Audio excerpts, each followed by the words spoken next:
कल प्रिज्म हम लोग पढ़ रहे थे, आइए हम लोग प्रिज्म में आज एक बार रिवीजन कर देते हैं, फिर हम लोग प्रिज्म के बारे में थोड़ा सा आज अगला टॉपिक पढ़ेंगे। कल हम लोग प्रिज्म के बारे में क्या पढ़े थे? प्रिज्म क्या होता है, सुनो इधर देखो भाई, इधर देखो। प्रिज्म एक पारदर्शी माध्यम होता है जिसमें 2 त्रिभुज होते हैं और 3 आयत होता है। इधर प्रिज्म एक पारदर्शी माध्यम होता है जिसमें 2 त्रिभुज और 3 आयत होते हैं, उसे हम क्या बोलते हैं? प्रिज्म बोलते हैं। और प्रिज्म के बीच में एक आपका कोण बनता है, ये प्रिज्म के बीच में एक कोण बनता है जिसे हम कौन सा कोण बोलते हैं? आदर्श कोण। कल बताए थे, इसे हम आदर्श कोण बोलते हैं और इसका वैल्यू कितना होता है? 60 अंश होता है, कल इसे बताए थे। फिर हम लोग ये तो प्रिज्म पढ़े थे, प्रिज्म के बाद हम लोग पढ़े थे प्रिज्म द्वारा प्रकाश का अपवर्तन। जैसे देखिए, अब यहाँ से कोई श्वेत प्रकाश जाएगी, समझिएगा इसको अच्छे से। जब यहाँ से कोई श्वेत प्रकाश जाएगी तो जाने वाले किरण को हमेशा हम क्या बोलते हैं? आपतित किरण। क्या बोलते हैं? आपतित किरण। अब आपतित किरण जाएगी, यहाँ से जाने के बाद अब ये क्या है, कौन सा माध्यम है? ये विरल है, विरल मतलब हवा, और ये क्या है? सघन। सघन, सघन मतलब कांच, और यहाँ फिर से क्या हो जाएगा? विरल, विरल, सघन, विरल।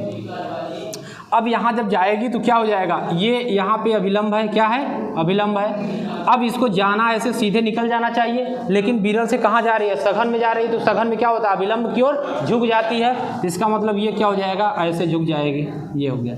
अब ये आपतित किरण, तो ये कौन सी किरण? अपवर्तित किरण। अब इसके बाद फिर से सघन में कहाँ जाएगी? विरल में जाएगी। तो जब विरल में जाएगी तो इसका अभिलंब कैसे बना देंगे? ऐसे बना देंगे। अब इसको क्या होना चाहिए? अब ये सघन से विरल में जा रहे तो अभिलंब से क्या हो जाएगी? दूर निकल जाएगी, तो अभिलंब से दूर निकल जाएगी। अब इसको हम आपतित किरण, अपवर्तित किरण, इस किरण को हम नाम दे देते हैं निर्गत किरण, क्योंकि ये बाहर निकल रही है। क्या नाम देंगे?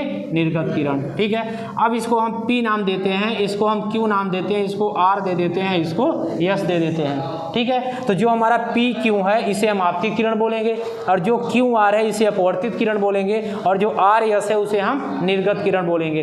अब इनके बीच में क्या बनेगा? कोण बनेगा, जिसे हम क्या बोलेंगे? आपतन कोण। इनके बीच में जो कोण बनेगा इसे क्या बोलेंगे? अपवर्तन कोण। और इसके बीच में जो कोण बनेगा उसे हम क्या बोलेंगे? निर्गत कोण। क्या बोलेंगे? निर्गत कोण। अब इस PQ किरण को अगर हम थोड़ा सा आगे बढ़ाएं और अगर RS किरण को हम थोड़ा सा पीछे बढ़ाएं, क्या करें? इसे पीछे बढ़ाएं और इसे हम कहाँ बढ़ाएं? आगे बढ़ाएं। तो ये जिस पॉइंट पे काटेंगे उसे हम बिंदु D बोलेंगे, और इसी बिंदु यहाँ जो कोण बनेगा उसको हम क्या बोलते हैं? डेल बोलते हैं, जिसे डेल्टा कहते हैं। इस डेल्टा को हम किस नाम से बोलते हैं? विचलन कोण। किसे नाम से बोलेंगे? विचलन कोण कहते हैं, डेल के नाम से। तो पूरी प्रोसेस एक बार समझ लीजिएगा। जब कोई प्रकाश की किरण PQ विरल माध्यम से सघन माध्यम में जाती है तो क्या हो जाती है? तो अभिलंब से अभिलंब की ओर झुक जाती है, तथा किरण QR पुनः जब सघन माध्यम से विरल माध्यम में जाती है तो अभिलंब से दूर हट जाती है। तथा जब इस PQ किरण को हम आगे बढ़ाएं तथा RS किरण को पीछे बढ़ाएं तो ये दोनों किरणें जिस बिंदु D पर काटेंगी वहीं पर एक कोण बनेगा, उस कोण को हम क्या बोलते हैं? विचलन कोण, जिसे डेल्टा बोलते हैं। इतना समझ गए? इनके बीच में जो कोण बनेगा उसे आपतन कोण बोलेंगे, इनके बीच में जो कोण बनेगा उसे अपवर्तन कोण बोलेंगे, और इनके बीच में जो कोण बनेगा उसे निर्गत कोण बोलते हैं। ABC, और हमारा ABC एक कांच का प्रिज्म है और जिसका कोण क्या होता है? यहाँ पे 60 डिग्री होता है। ABC एक कांच का प्रिज्म होता है और ये आपका प्रिज्म का कोण होता है, जिसे हम 1 से डिनोट करते हैं। ये हो गया। अब इसके बाद इतना होने के बाद आप लिखेंगे यदि हम आपतन कोण के मान को थोड़ा सा बढ़ाते जाएं तो, जैसे ये है, समझिएगा, जैसे इसके मान को अगर हम बढ़ाते जाते हैं तो ये निर्गत कोण क्या होता है? देखिए, जैसे ये है तो अब इसका मान घटता जाता है। ये जब बढ़ाएंगे तो ये हल्का हल्का ऐसे मुड़ेगा, जब इसको बढ़ाएंगे तो ऐसे ऐसे मुड़ेगा। तो यदि हम आपतन कोण के मान को बढ़ाते जाएं तो निर्गत कोण का मान घटता जाता है। एक समय ऐसा आता है कि निर्गत कोण का मान घट के बहुत कम हो जाता है, उस समय इसको हम क्या बोलते हैं? न्यूनतम विचलन कोण। क्या बोलते हैं? न्यूनतम विचलन कोण, या फिर जिसे हम अल्पतम विचलन कोण कहते हैं। इसे हम डेल्टा m से डिनोट करते हैं। समझ गए ना? एक बार फिर समझा देते हैं, पूरे प्रक्रिया को आपको फिर अच्छे से लिख लेना है। चलिएगा, सुनिएगा, फिर से सुनिएगा पूरा।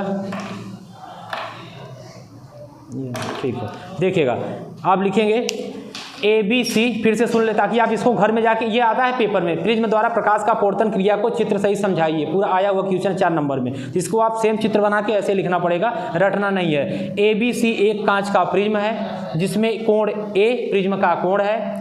जब कोई प्रकाश की किरण PQ विरल माध्यम से सघन माध्यम में जाती है तो वह अभिलंब की ओर झुक जाती है, तथा किरण, या फिर लिख सकते हैं ए बी पृष्ठ पर, ये भी आप लिख सकते हैं डिटेल में लिखना चाहें तो, तथा किरण क्यू आर जब एसी पृष्ठ से टकराती है और सघन से विरल में जाती है तो किरण आर एस अभिलंब से दूर हट जाती है, तथा जब हम क्या करें, पी क्यू किरण को आगे की ओर बढ़ाएं तथा आर एस किरण को पीछे की ओर बढ़ाएं तो ये दोनों किरणें जिस बिंदु पर एक दूसरे को काटती हैं, मतलब बिंदु डी पर, वहाँ पे क्या बनता है, एक कोण बनता है जिसे हम डेल से प्रदर्शित करते हैं। इस कोण को हम विचलन कोण कहते हैं। और इन दोनों के बीच, अभिलंब और आपतन कोण के बीच जो आपतित किरण के बीच जो कोण बनता है इसे हम आपतन कोण बोलते हैं, और अभिलंब और इसके बीच जो कोण बनता है इसे हम अपवर्तन कोण बोलते हैं, और इनके बीच जो कोण बनता है उसे हम निर्गत कोण बोलते हैं। ठीक है, यदि हम आपतन कोण आई का मान बढ़ाते जाएं तो ये किसका, विचलन कोण का मान घटता जाता है। यदि आपतन कोण का मान बढ़ाते जाएं तो विचलन कोण का मान घटता जाता है। एक समय ऐसा आता है कि इस कोण का घटना बिल्कुल बंद हो जाता है। उस स्थिति में इसे हम न्यूनतम विचलन कोण या अल्पतम विचलन कोण डेल्टा एम से प्रदर्शित करते हैं। ये पूरी कंडीशन होगी, समझ में आया? ऐसे आपको पूरा डिटेल में लिखना है, बाकी पीडीएफ हम भेज दिए हैं। अब इसके बाद हम लोग आज का टॉपिक, कल हम लोग इसका एक फार्मूला भी बताए थे, उस फार्मूला से आज हम न्यूमेरिकल भी कराएंगे। ठीक है, कल हम फार्मूला बताए थे पदार्थ का अपवर्तनांक, फिर से लिख दे रहे हैं, पदार्थ का अपवर्तनांक। फार्मूला किसको याद हुआ है बताइएगा? पदार्थ का अपवर्तनांक n बराबर क्या बताए थे, sine a plus delta m बटे 2 और बटे साइन a बाई 2, ये फार्मूला बताए थे। ये sine a plus delta m by 2 बटे साइन a बाई 2, ये फार्मूला को बताए थे प्रिज्म के पदार्थ का अपवर्तनांक n बराबर। ठीक है, ए क्या है, ए प्रिज्म का कोण है, डेल्टा एम क्या है, न्यूनतम विचलन कोण है, n क्या है, अपवर्तनांक है, n क्या है, अपवर्तनांक है। आइए आपको इस पे कहिए तो एक न्यूमेरिकल करा देते हैं। चलिए एक न्यूमेरिकल करा ही देते हैं आपको। न्यूमेरिकल अब तो नहीं आया है लेकिन हो गया, करा देते हैं, मान लीजिए आ गया तो, क्योंकि इस साल सिलेबस कटा था जो जुड़ गया है तो हम करा देते हैं। चले लिखिएगा, दिया है एक प्रिज्म का कोण, लिखिएगा एक प्रिज्म का कोण दिया है, एक प्रिज्म का कोण a बराबर 60 अंश दिया है, एक प्रिज्म का कोण a बराबर 60 अंश, एक प्रिज्म का कोण a बराबर 60 अंश, एक प्रिज्म का कोण a बराबर 60 अंश, और बोला है अल्पतम विचलन कोण मतलब डेल्टा एम बराबर दिया है 38 डिग्री। तो प्रिज्म के पदार्थ का अपवर्तनांक n बराबर आपको निकालना है। साइन 30 का मान होता है 1/2, पढ़े हैं ना, 1/2, और साइन 49 का मान दिया है आप में 0.75, ये दिया है, ये दिया रहेगा 0.75, ये दिया रहेगा। ठीक है,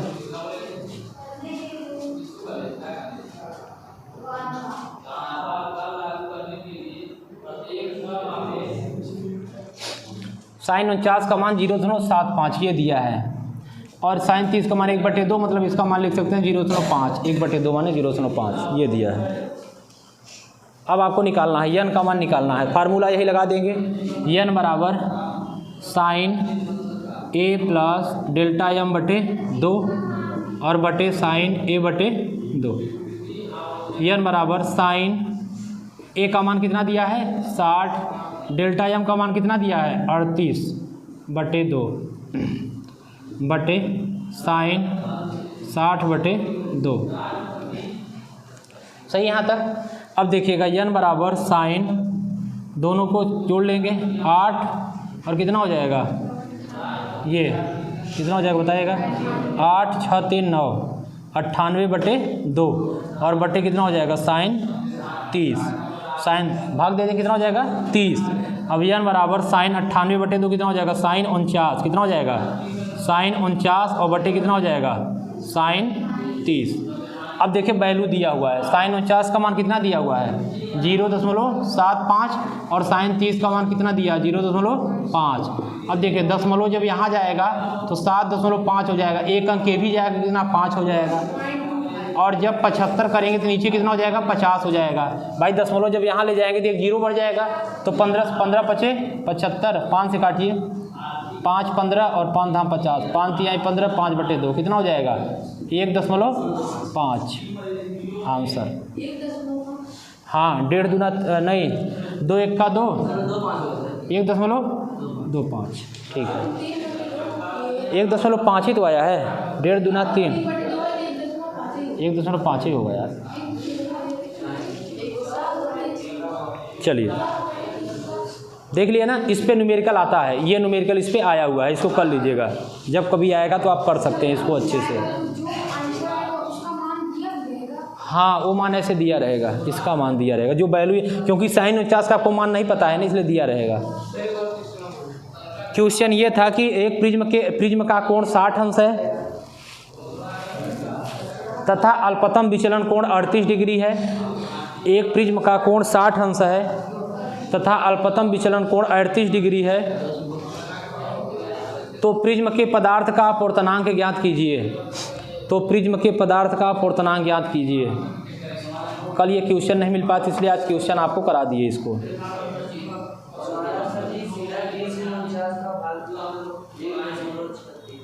सही है, बस इतना आना चाहिए। चलिए अब हम लोग आज का टॉपिक पढ़ते हैं। आज का टॉपिक बहुत ही महत्वपूर्ण है।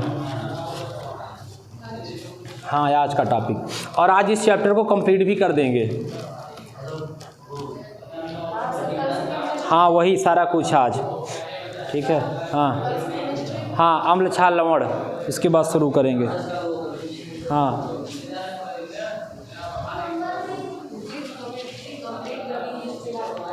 हाँ वही करेंगे, सही बोल रहे हो। उसमें पूरा नोट्स बनाई है, बस पढ़ते चलेंगे।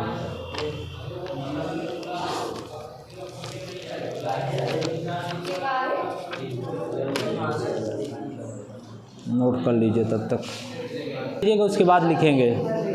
देखिएगा प्रकाश का वर्ण विक्षेपण, देखिए प्रक्रिया आपको समझाते हैं, थोड़ा बड़ा बनाते हैं।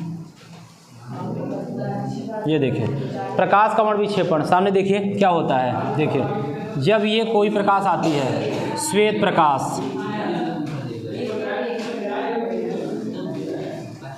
कौन सी प्रकाश है? श्वेत प्रकाश। देखो इधर, जब श्वेत प्रकाश आएगी, श्वेत प्रकाश देखिए क्या होगा, जब श्वेत प्रकाश किसी प्रिज्म से टकराती है, कल दिखाए भी थे परसों एक दिन आपको, अभी जब सूर्य में आप इसको देखिएगा, देखे भी होंगे, जब कोई श्वेत प्रकाश किसी प्रिज्म से जाती है तो क्या होता है, ये अपने, और जब यहाँ तक जाती है तो केवल एक प्रकाश होती है जिसका नाम क्या है? श्वेत प्रकाश, जिसे हम व्हाइट लाइट बोलते हैं, जो सूर्य का प्रकाश या कोई प्रकाश हो सकता है। लेकिन प्रिज्म का ऐसा गुण होता है कि प्रिज्म से टकराने के बाद ये अपने अवयवी 7 रंगों में बढ़ जाती है। इसलिए पूछा जाता है कि वर्ण विक्षेपण किसे कहते हैं। 1 नंबर में पूछा गया है, 2 नंबर में कि वर्ण विक्षेपण को समझाइए। तो क्या होता है आप बोलेंगे, जब किसी श्वेत प्रकाश का अपने अवयवी 7 रंगों में विभक्त हो जाना, बट जाना ही क्या कहलाता है? श्वेत प्रकाश। क्या कहलाता है? श्वेत प्रकाश। मतलब किसी प्रिज्म का, जो कोई प्रकाश प्रिज्म से टकराएगी तो टकराने के बाद क्या होगा, यहाँ से तो एक प्रकाश आएगी, लेकिन अब यहाँ से ये कितने कलर में बढ़ जाएगी? 7 रंगों में बढ़ जाना ही क्या कहलाता है? श्वेत, क्या कहलाता है? वर्ण विक्षेपण कहलाता है। जब किसी श्वेत प्रकाश का अपने अवयवी 7 रंगों में बढ़ जाना क्या कहलाता है? वर्ण विक्षेपण। तो अब देखिएगा, सबसे पहले मान लीजिए लाल होता है, यहाँ से अब ये ऐसे निकला, ये 1 प्रकाश, 2 प्रकाश, 3 प्रकाश, 5, 6 और 7, ये हुआ। अब इसके बाद देखिएगा यहाँ से फिर निकलेगा, देखिएगा यहाँ से फिर निकलेगा 1,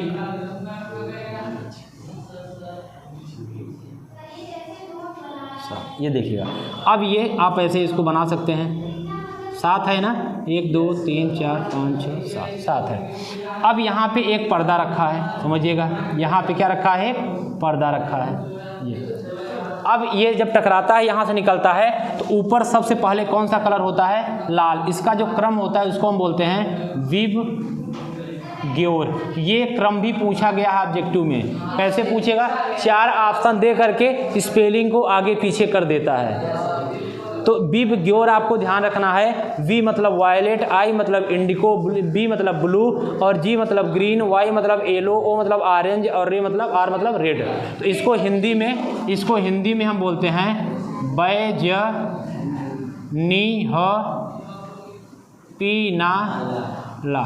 इसको हम हिंदी में बोलते हैं। ये ट्रिक है, ध्यान रखिएगा, ये इसको हम हिंदी में बोलते हैं और इंग्लिश में विबग्योर बोलते हैं। तो ये जो क्रम होता है ना, नीचे से ऊपर होता है, मतलब ऊपर सबसे पहले कौन सा कलर हो जाएगा, ऊपर लाल हो जाएगा ये, और इसके बाद फिर लाल के बाद नीला की नारंगी, नारंगी, और नारंगी के बाद पीला, और पीला के बाद हरा, और हरा के बाद नीला, और नीला के बाद जामुनी, जामुनी कलर।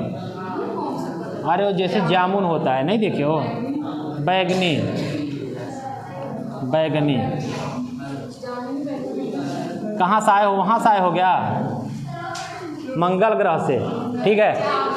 लाल, लाल अरे मतलब बैगनी कलर, वही जामुनी कलर, मतलब उसी कलर का होता है। तो देखिए 1 2 3 4 5 6 7, सुनिएगा बहुत इंपॉर्टेंट है। अभी इसमें पूछा जाएगा 4 चीज़ में अभी हम लोग पढ़ेंगे। एक विचलन पढ़ेंगे, एक अपवर्तनांक पढ़ेंगे, एक प्रकीर्णन पढ़ेंगे, एक तरंग दैर्ध्य पढ़ेंगे। 4 चीज़ पढ़ेंगे, चारों में से 100% ऑब्जेक्टिव क्वेश्चन एक आएगा। किस रंग का विचलन ज़्यादा होता है, किस रंग का विचलन कम होता है, किस रंग का प्रकीर्णन ज़्यादा होता है, किस रंग का प्रकीर्णन कम होता है, किस रंग की तरंग दैर्ध्य ज़्यादा होता है, किसका कम होता है, और किसका अपवर्तनांक ज़्यादा होता है, किसका कम होता है। चारों चीज़ पढ़ेंगे और आपको कभी भूलेगा नहीं, बहुत कन्फ्यूजन होता है, बहुत ज़्यादा। आप जाइएगा अपने अलावा किसी से पूछ लीजिएगा, पक्का गलत कर देंगे, बहुत कन्फ्यूजन होता है दोनों चीज़ में।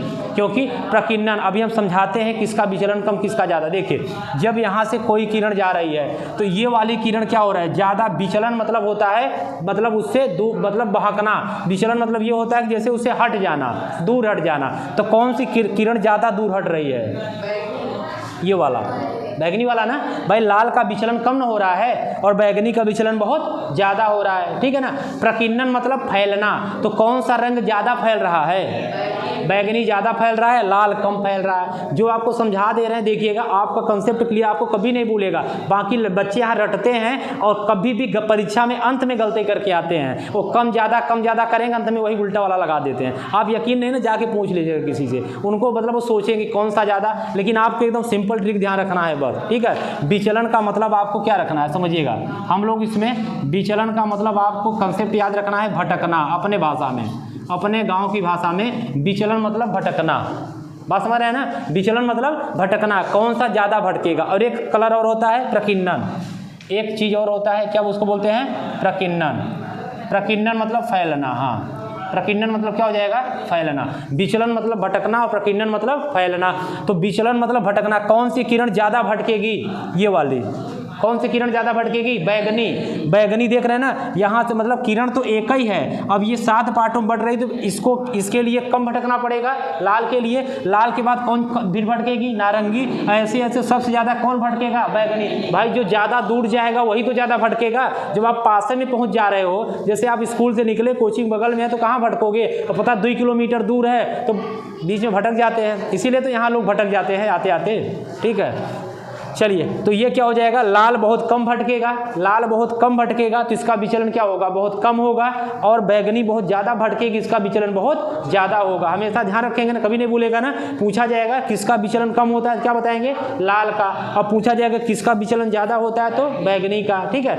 अब बात करेंगे प्रकीर्णन का, तो प्रकीर्णन किसका कम होगा, किसका कम होगा, लाल का, क्योंकि लाल बहुत कम फैलेगा, लाल भाई कम फैलेगा। और कौन ज़्यादा फैलेगा, बैगनी। तो बैगनी प्रकीर्णन क्या हो जाएगा, बहुत ज़्यादा हो जाएगा। समझ पा रहे हैं ना, ये चीज़ें आपको ध्यान रखना है।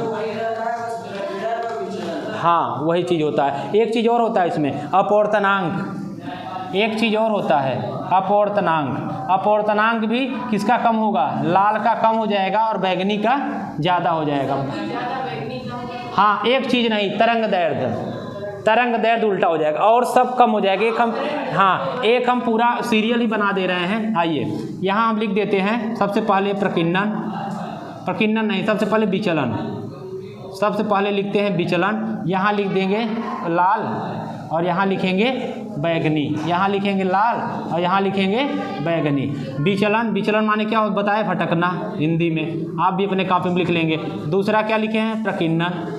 दूसरा क्या लिखे हैं, प्रकीर्णन। प्रकीर्णन मतलब क्या होता है, फैलना। इसीलिए ना, इसीलिए लाल कलर आपको जल्दी दिखाई देता है, इसीलिए खतरे का सिग्नल लाल होता है। ठीक है ना। हाँ, और इसीलिए ये जो बिंदी लगाते हैं वो लाल कलर की लगाते हैं, जल्दी दिखता है। वो चुटकुला सुने थे कि नहीं, वो आदमी, हाँ सुने थे ना, कि वो आदमी बोलता है कि हाँ एक आदमी जा रहा था तो गया, कहा कि मतलब सड़क पे थूक दिया, तो एक आदमी थे कहे मारे एक झापड़, कहे ऐसे बेवकूफ़ हो गया, इतना सफाई यहाँ देख तो यही भारत स्वच्छ अभियान चला रहे हो। तो कहा कहाँ थूके बताओ, तो कहा जाना रोड पे जो तुम्हें लाल कलर का कुछ दिखे उसे दबा देना तो क्या होगा, मतलब वो सरकार बनवाया था ना, जैसे डिब्बा दबा देते थे तो मुंह खुलता था, मतलब उसका ढक्कन खुल जाता, थूक देता था। तो गया तो एक औरत जा रही थी तो उसका लाल कलर बिंदी दिखा, दबाया तो चिल्लाने लगी तो उसके मुंह में थूक दिया। ठीक है, फिर जानते हैं आगे क्या हुआ था आगे फिर, हाँ आगे फिर एकदम पिटाई शुरू हो गई। तो वही होता है, तो कुछ लोग इसीलिए नकल में भी दिमाग अकल लगता है बहुत ज़्यादा, वही होता है। चलिए, तो ये प्रकीर्णन और इसके बाद इसका अपवर्तनांक। अब ये एक्सपेरिमेंट आप लोग मत करने लगना जाके, ठीक है, नहीं तो दिक्कत हो जाएगी। ठीक है, अपवर्तनांक और तरंग दैर्ध्य। तो अब देखिए, इसीलिए लाल खतरे का सिग्नल और प्लस गाड़ी वाले एम्बुलेंस, मतलब हर चीज़ लाल होता है। क्यों? क्योंकि उसका प्रकीर्णन बहुत कम होता है। वो बहुत प्रकीर्णन का मतलब, प्रकीर्णन मतलब क्या होता है, फैलना, मतलब उसका प्रकीर्णन कम, माने वो फैलेगी बहुत कम। तो जब कम फैलेगी तो दूर से दिखाई, मतलब दिखाई दे देगा अच्छे से, और जब ये बैगनी क्या होगा, बहुत ज़्यादा फैल जाएगी तो अच्छे से दिखाई नहीं दे पाता। यही कारण होता है इसका प्रकीर्णन कम और लाल का इसका प्रकीर्णन बहुत ज़्यादा। तो देखिए, सब में कम, लाल का कम और बैगनी बहुत ज़्यादा, और इसका प्रकीर्णन भी क्या हो जाएगा, कम, और बैगनी क्या हो जाएगा, ज़्यादा। इसका भी अपवर्तनांक क्या हो जाएगा, कम, और ये क्या हो जाएगा, ज़्यादा। बस इसका क्या हो जाएगा, ज़्यादा, और इसका क्या हो जाएगा, कम। तरंग दैर्ध्य बस उल्टा होगा, बस बाकी सबका कम। बस एक तो ध्यान रखना, कोई ध्यान नहीं रखना है। लेकिन इसमें से ये आपको भी आसान लग रहा होगा ना, परीक्षा में देख लेना, एक जरूर मिलेगा आपको, जरूर। और ऐसा कोई एग्जाम नहीं जहाँ ना मिलता हो, एक जरूर मिलेगा। तो विचलन कम, बैगनी ज़्यादा, प्रकीर्णन कम ज़्यादा, ये कम ज़्यादा, तरंग दैर्ध्य क्या हो जाए, ज़्यादा कम, ये हो जाएगा। चलिए, बिब गौर समझ गए ना, बिब गौर बहुत इंपॉर्टेंट है। चलिए, इसको बना लीजिएगा, फिर हम लोग शुरू करते हैं, इसके बारे में लिखना शुरू करेंगे। इसको फिर हम लोग लिख लेते हैं। नहीं, इसको लिख लीजिए, नोट कर लीजिए, थोड़ा सा बचा हुआ है।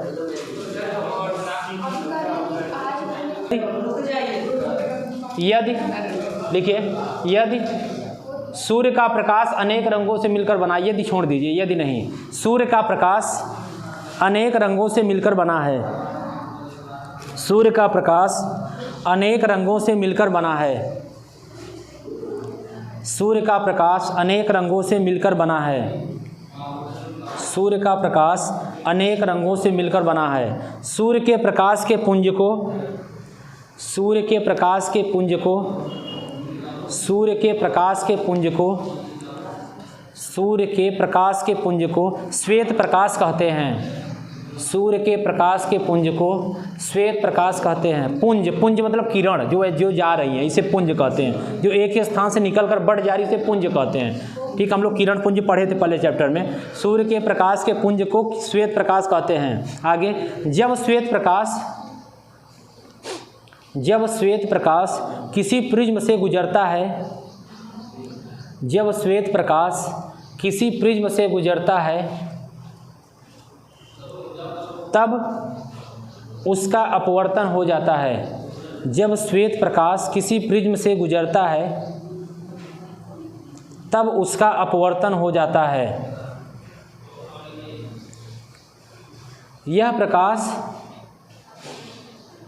प्रकाश 7 रंगों में बढ़ जाता है। यह प्रकाश 7 रंगों में बढ़ जाता है, और प्रिज्म के सामने रखे पर्दे, और प्रिज्म के सामने रखे पर्दे, प्रिज्म के सामने रखे पर्दे पर 7 रंग दिखाई देता है।